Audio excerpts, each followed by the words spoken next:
Salut les gars, comment ça va? Voilà, ici on est en route. Je suis en route vu que toi t'es assis dans ton divan en train de me regarder. Donc je suis en route pour aller chercher la culasse. Je vais profiter d'être sur la route pour t'expliquer un peu l'histoire de la coque. Et puis quand j'aurai la culasse, ben on fera le taf quoi. On n'a pas le choix. Je suis pas le genre de gars à payer quelqu'un pour faire mon travail, tu vois. Même si j'ai pas trop envie de le faire, il faut que ça se fasse. Donc ici, pour t'expliquer en gros l'histoire de la petite coque ça, que j'ai à la maison. C'est une voiture que j'ai achetée il y a un peu plus d'un an. Ouais, il y a plus d'un an. C'est une voiture que... On va commencer par le commencement. Donc j'ai les papiers, j'ai tout ce qu'il faut. Dernier contrôle technique, 1992. Ça veut dire que la voiture, la dernière fois qu'elle a eu société, c'est il y a 30 ans. Le propriétaire de l'époque l'a vendu à un gars qui lui n'a jamais roulé avec pour ainsi dire. Il a acheté la voiture, il l'a stockée une dizaine d'années. Puis c'est un autre gars qui l'a racheté près de chez moi. Il l'a acheté dans le but de la refaire. Pour des raisons personnelles, il n'a pas su le faire, n'a pas su la refaire. Donc la voiture est restée 15 ans dans son jardin au-dessous d'un arbre. Elle est restée 15 ans au-dessous d'un arbre.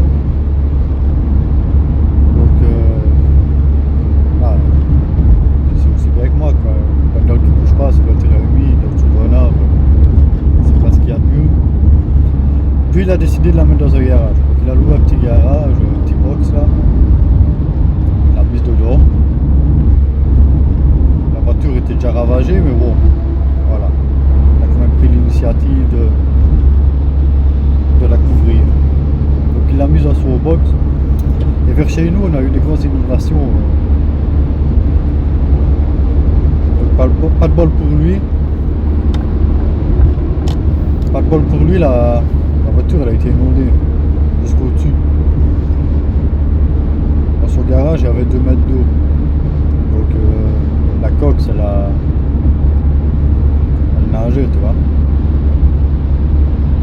Donc il y a d'autres trucs qui stockaient dans ce garage, bien sûr. Le gars, il a pas loué ça juste pour la bagnole. Donc avec les inondations, il y a tout qui est tombé sur la voiture, elle était pleine de bosses. Putain, ça m'emmerde. Il n'y a pas une fois où tu prends pas la route sans avoir des bouchons, c'est incroyable. Je sais plus ce que je disais moi maintenant. Ouais, donc la voiture, ben voilà, il y a des trucs qui sont tombés dessus, elle était pleine de bosses. Comme je te dis, elle est restée 15 ans, donc elle était pourrie. Donc j'ai un ami qui vient me trouver, il me dit ouais, jusqu'à ce moment-là je cherchais une coque, pas trop cher. Il vient me dire ouais, j'ai une connaissance qui a une coque, il la voit, il me dit elle est abîmée, mais voilà, le gars où il la voit, où il la met à la ferraille. Je dis ben ça va, écoute, je vais aller voir, je vais trouver le bonhomme en question. Que tombe d'accord sur un prix. Il faut savoir que la coque elle a été peinte 3 ou 4 fois à la peinture, qu'est-ce que je raconte, au pinceau, à la bombe, au rouleau, tu vois le bordel. À mon avis, l'ancien propriétaire a essayé de commencer à la refaire. Donc la voiture était pourrie,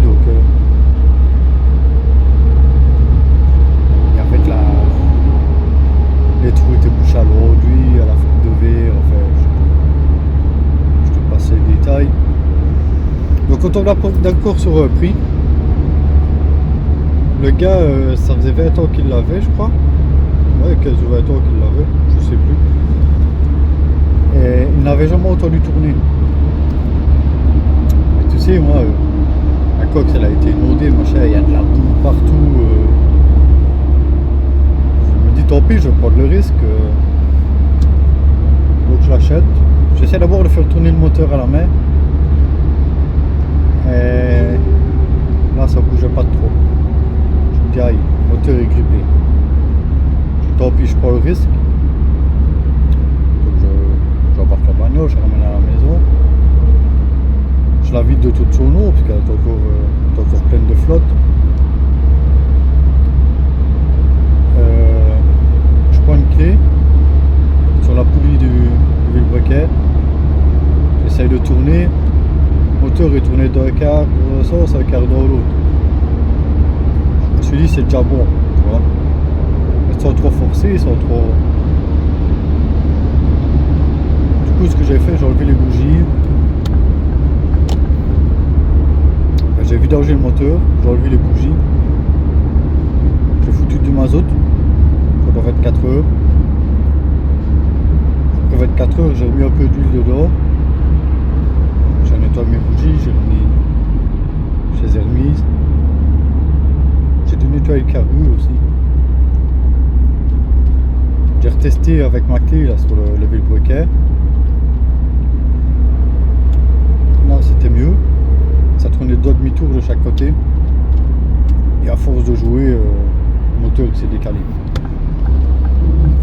Donc, on est parvenu à le faire tourner. Non, c'était un tresor. Ça avait fait minimum 15 heures qu'on n'avait plus tourné. Et comme con, j'ai juste vidangé le moteur, vidangé la boîte. Je l'ai fait deux ou trois fois pour être sûr qu'il n'y avait plus d'eau. Et j'ai laissé ça comme ça. J'ai nettoyé mon allumage, machin. Enfin, j'ai laissé ça comme ça, j'ai rien démonté. Donc, sauf que la coque, ça tournait, elle roulait. Voilà. Jusqu'au moment où j'ai senti comme si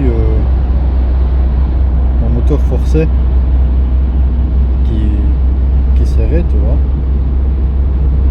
Je me dis merde, je reprends ma clé, j'essaie de tourner au vilebrequin, il ne tournait plus. Il ne voulait plus tourner la fois. Donc je me dis ça y est, j'ai un piston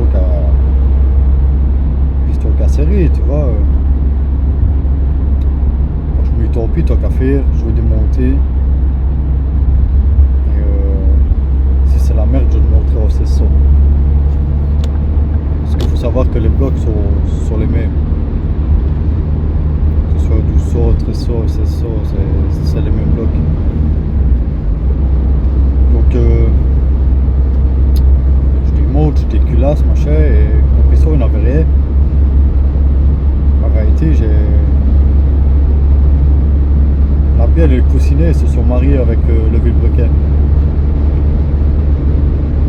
J'aurais dû ouvrir le moteur en deux pour enlever toute la merde qu'il y avait dedans, mais voilà, par flemmardise, j'en ai pas fait, donc j'ai cassé le moteur.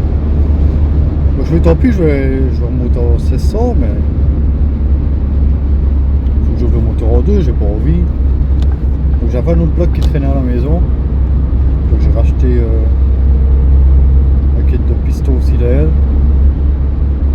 J'avais deux culasses, mais j'en avais une de deux qui était morte, donc j'ai racheté une culasse. J'ai monté dedans. Et sur la deuxième culasse que je n'ai pas changé, mon filet de bougie il était mort. Donc j'ai mis un hélicoï.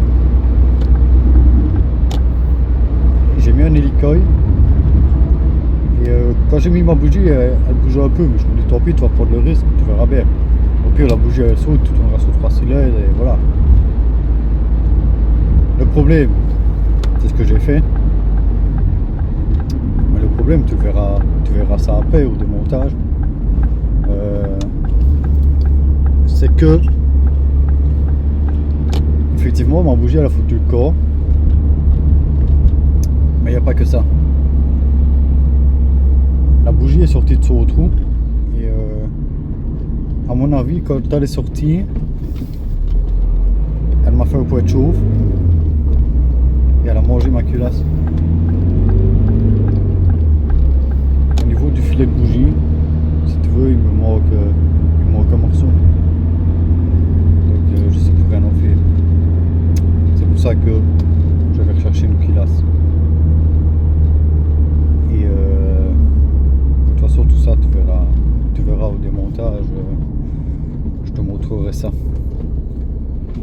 Donc voilà, ici j'arrive au magasin, s'il veut bien voir aussi. J'arrive au magasin, je chope la culasse et puis je te reprends après. Comme on a vu, je te montrerai un coup la culasse ici dans la voiture vite fait. Et on passera au démontage et au remontage. Donc je te laisse, sur ces belles paroles, je te laisse. Toto. Voilà les gars, on est de retour à la maison. Je vais te montrer la petite culasse. Regarde-moi ça. C'est pas beau ça. Là c'est avec les soupapes déjà dessus. Ça c'est le tout beau outil. Nouvelle visserie, hein. Je vais te montrer, j'ai déjà commencé à démonter une partie, tu vois. Ici il faut que les faire l'échappement, la tôle. On veut le cache soupape là. Et tout démonter. On va faire un petit accéléré. Une fois que c'est démonté, je te montrerai.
Voilà les gars, regardez. Attends, faut que je fasse de la place.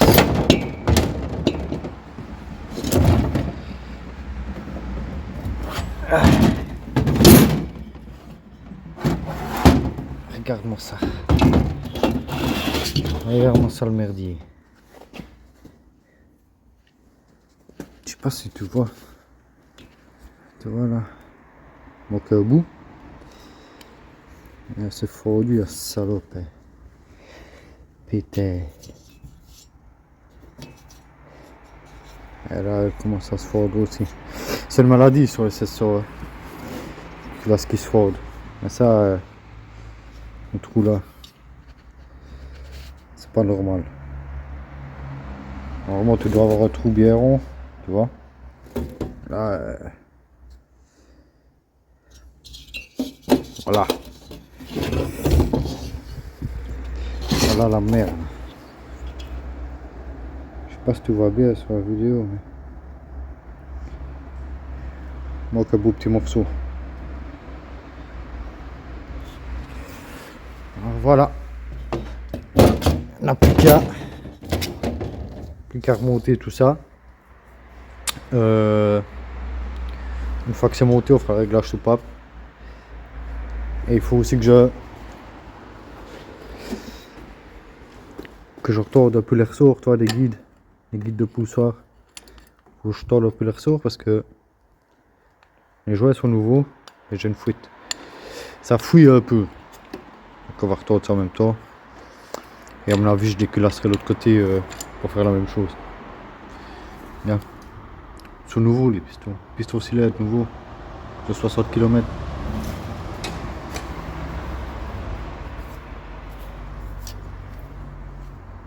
C'est quand même bien tapé dans le piston. Hein.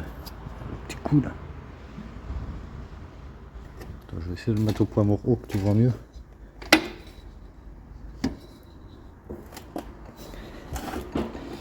Je te dépose.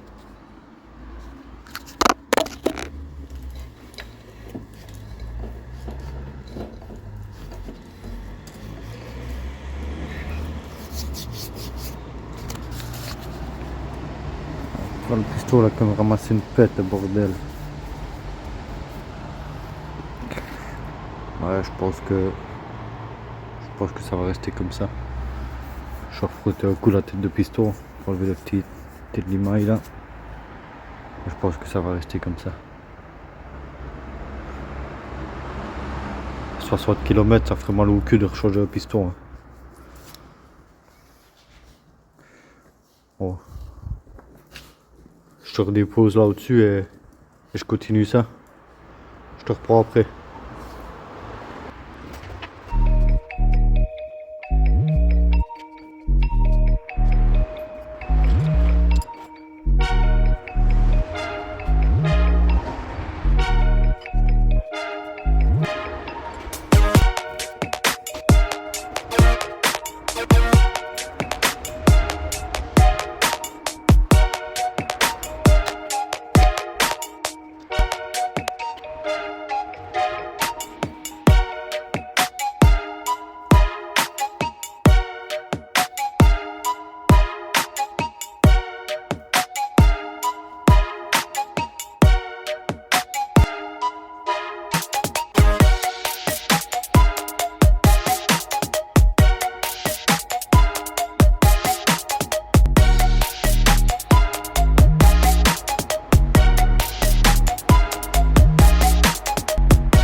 Et voilà, là c'est remonté. Maintenant ce que je vais faire, je vais serrer au couple mes vis de culasse. Donc ils me disent d'abord à 10, dans le bon ordre bien sûr. Une fois serré à 10, 20 puis 30. Après on remettra la robe, le culbuteur, on fera un petit réglage soupape. Et puis on sera bon pour tout remonter, j'ai envie de te dire. C'est quand même beau une pièce neuve. Hein, que c'est beau. Dis-le. Allez, je fais ça avec la petite clé. Petite clé dynamo.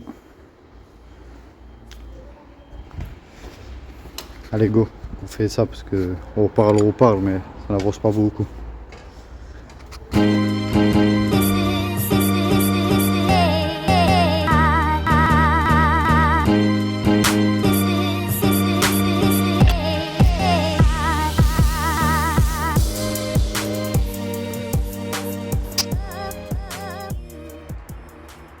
Voilà les amis, j'ai réglé mes soupapes. Alors on remonte les cache-culbus, on remonte les bougies, les collecteurs, on remonte tout. On se revoit après.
Et voilà les gars, on va faire remonter.